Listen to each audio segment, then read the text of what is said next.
Graça e paz, amados, passando aqui para poder ser bênção na tua vida mais uma vez. Desde já, muito obrigado por vocês me receberem em seus lares através deste vídeo. Para quem não me conhece, eu me chamo Pastor Tiago Matos e eu estou aqui para poder ser bênção de Deus na tua vida. Amém? Quero dividir com vocês algo que falou muito ao meu coração nesta semana, dentro da palavra do Senhor. Sabe, situações que aconteceram na casa de Jessé, na casa de Davi, e a gente consegue entender que algumas coisas não são resultados do momento, mas sim situações que nós percebemos, observamos, vimos na vida de alguém que nós respeitamos, que nós consideramos, né? E às vezes é o resultado do que aprendemos, do que durante muito tempo na convivência conseguimos trazer para a nossa vida e assim colocamos em prática, né? Mas vamos lá, vamos falar um pouquinho da palavra do Senhor. Eu espero que seja bênção na tua vida. Amém? A gente vai começar falando no primeiro livro do profeta Samuel, no capítulo 16, no versículo 11, vai dizer pra gente assim, ó. Perguntou-lhe Samuel a Jessé: acabaram-se os teus filhos? Ele respondeu: ainda falta o mais moço, que está apacentando as ovelhas. Disse, pois, Samuel a Jessé: manda chamá-lo, pois não nos assentaremos à mesa sem que ele venha.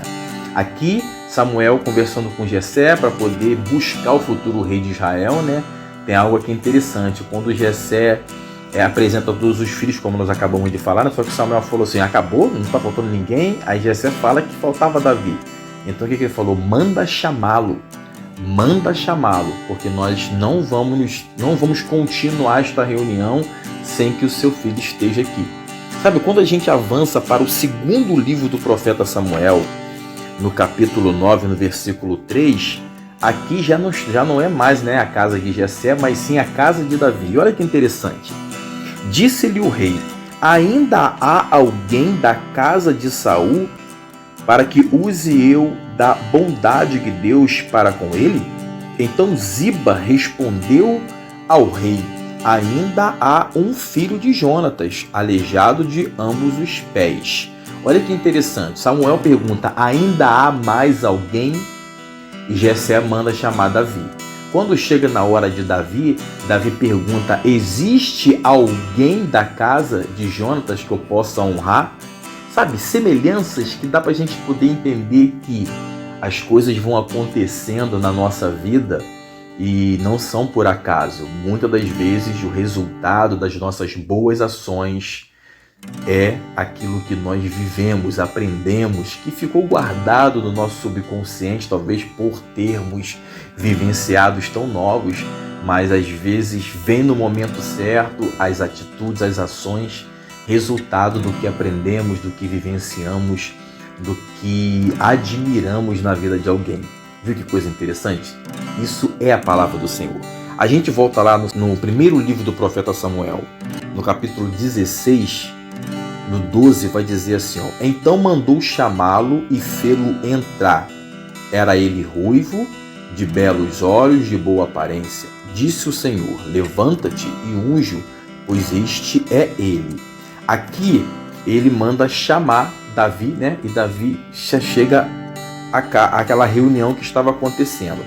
E aí, quando a gente volta para o segundo livro do profeta Samuel, no capítulo 9, no versículo 5, vai dizer assim, ó: então mandou o rei Davi trazê-lo de Lodebar, da casa de Mequi, filho de Amiel. Vindo Mefibosete, filho de Jonatas, filho de Saul, a Davi, inclinou-se, prostrando-se com o rosto em terra. Disse-lhe Davi: Mefibosete. Ele disse: eis-me aqui, Senhor. Então, da mesma forma que Davi adentra a casa de Jessé para poder se apresentar a Samuel, também Mefibosete se apresenta a Davi.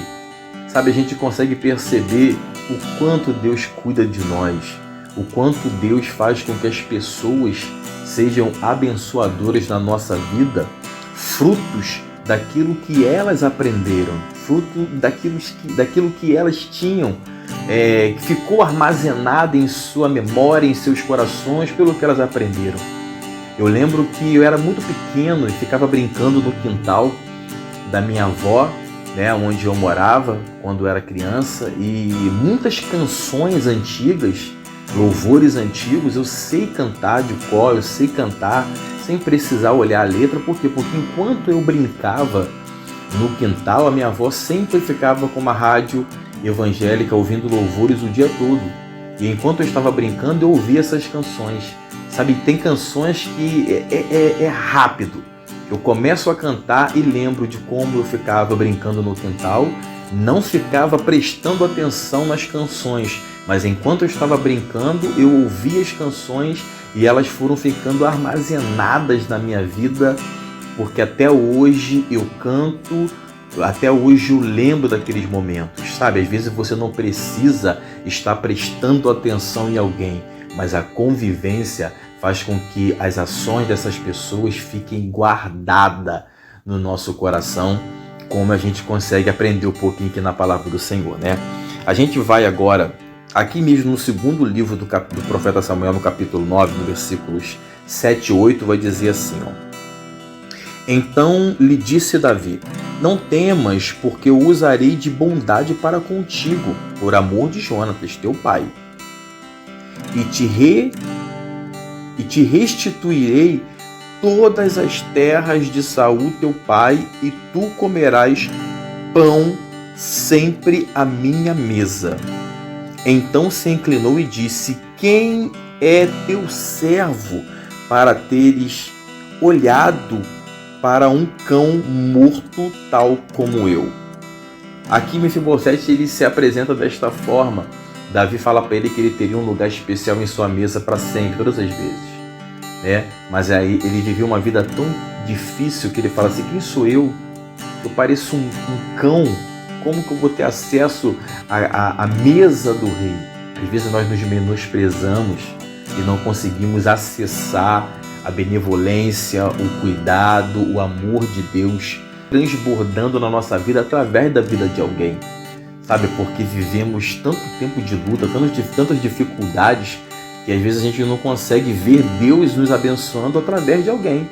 E foi assim com Mefibosete, né? Então aqui a gente aprende o seguinte: ele fala que Davi falou que ele teria, tu comerás pão para sempre em minha mesa.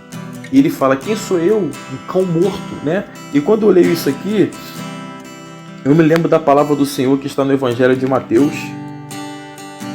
Evangelho de Mateus, no capítulo 15, no versículo 21 em diante, e aqui a gente parte para o encerramento, que fala da mulher cananeia. Olha que interessante: partiu Jesus dali, retirou-se para os lados de Tiro e Sidom. E eis que uma mulher cananeia que viera daquelas regiões clamava: Senhor, filho de Davi, né? Porque Jesus veio da geração de Davi. Né? Então, gente, olha só, como a gente falou de Jessé, a gente falou de Davi, e aqui a gente fala também de Jesus, titulado por aquelas pessoas como filho de Davi, por ser da geração. Minha filha está horrivelmente endemoniada. Ele, porém, não lhe respondeu palavra, e os seus discípulos, aproximando-se, rogaram-lhe: Despede-a, pois vens clamando atrás de nós. Mas Jesus respondeu: Não fui enviado senão às ovelhas perdidas da casa de Israel. Ela, porém, veio e o adorou, dizendo: Senhor, socorre-me. Então ele, respondendo, disse: Não é bom tomar o pão dos filhos e lançá-lo aos cachorrinhos. Foram as mesmas palavras que Davi direcionou para Mefibosete, né? Davi falou que haveria pão para Mefibosete em sua mesa quando ele quisesse, e Mefibosete fala para ele, se dirige a ele se titulando um cachorro morto. Ela, contudo, replicou: Sim, Senhor, porém os cachorrinhos comem das migalhas que caem da mesa de seus donos. Então lhe disse Jesus: Ó mulher, grande é a tua fé. Faça-se contigo como queres. E desde aquele momento sua filha ficou sã, ficou liberta. Aqui Jesus fala que grande era a fé dela, ao ponto de perseverar, de insistir. Sabe, a gente pega essas semelhanças e a gente consegue perceber que muitas coisas nas nossas vidas estão conectadas com o passado, com pessoas que fazem parte da nossa vida, do nosso passado, do nosso presente e que vão ter participação direta no nosso futuro pela influência, pela capacidade de ser exemplo. Sabe, às vezes nós olhamos as pessoas e admiramos como elas são, como elas procedem, e isso nos faz entender que sempre tem algo de bom na vida das pessoas para nos influenciar positivamente, basta nós escolhermos isso. Bem, eu quero abençoar a tua vida com esta palavra no nome de Jesus e pedir que você venha ter a atenção quanto às conexões, quanto às pessoas que têm participação direta na tua vida. Talvez você não esteja observando, como eu dei o exemplo da minha avó, e o quanto eu aprendi as canções brincando, mas a gente consegue perceber que as pessoas têm participação direta na nossa vida.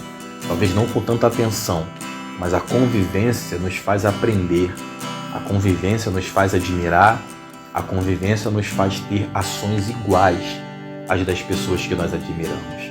E assim a gente vive uma vida de relacionamento, assim a gente faz com que o mundo se torne melhor quando nós damos atenção às coisas boas que as pessoas fazem. Bem, muito obrigado, tá? Que Deus te abençoe. Eu espero que essa mensagem seja bênção na tua vida. Eu te abençoo no nome de Jesus.